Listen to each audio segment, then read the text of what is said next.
In this video from ITFreeTraining, I will look at designing a certificate hierarchy. If you start using certificates in your organization, you will need to understand how a certificate hierarchy works in order to implement an effective hierarchy for your organization. This video will look at 3 different hierarchies that are available so you can choose the hierarchy that will meet your needs. When considering which hierarchy to use, you should consider the size of your company. The more certificates that are required, the more load it will put on the certificate authorities. The next point to consider is the geographic distribution of the company. If there are a lot of wide area networks used on the network, these can become congested or unavailable, causing problems if the client requires them to contact a certificate authority. When deploying your certificate authorities, you want to take this into account. This may seem like not much of a concern for issuing certificates, but remember that a certificate must be verified that it has not been revoked before it can be used. This means that when the certificate is used, a certificate authority or an online responder needs to be contactable to verify the certificate is valid. Once you have taken all this into account, you can start looking at which certificate hierarchy you want to use.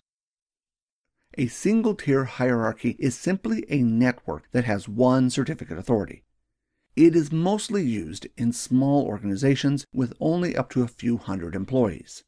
Since it is the only CA on the network, it needs to be always online. This does cause security concerns as the private keys used to generate the certificates are stored on the server. If the server were to be compromised, an attacker may be able to gain access to these keys. Since there is only one server, there is less administration required. However, this also means no redundancy. If the server were to fail, no certificates could be issued. If you plan on using single-tier hierarchy, you should keep this in mind. The next form of CA that you may use is a 2-tier hierarchy.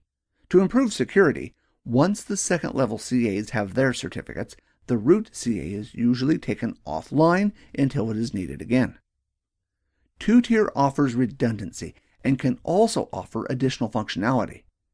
In this example, a CA could be used on the internal network for clients and another CA used for external clients. You are free to add as many CA on the second level as required. The next hierarchy is 3-tier. This gives the company more security for the CA infrastructure and flexibility. Generally, the first 2 levels of CAs will be made offline when not required.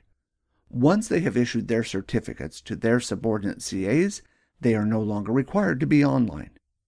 The only time they need to be online is when a new CA is required to be added or a certificate issued to these CAs. Once you determine what hierarchy you want to deploy in your organization, the next point that you need to consider is how long the certificates that these CAs issued should be valid for. A rule of thumb is that a parent CA expiry time should be twice that of a subordinate CA. If you were to use the same value, for example 1 year, this means that on the second day, a CA would be issuing certificates to clients that would expire after the CA. Although the standard defining CAs allow this to occur, if you use a Microsoft CA, the Microsoft CA will not allow the certificate to be issued.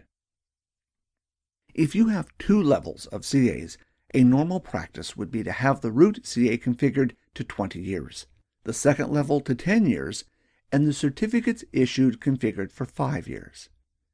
Given the time it takes to decrypt data encrypted with a certificate and how much faster computing power becomes each year, 20 years is a good time period to use.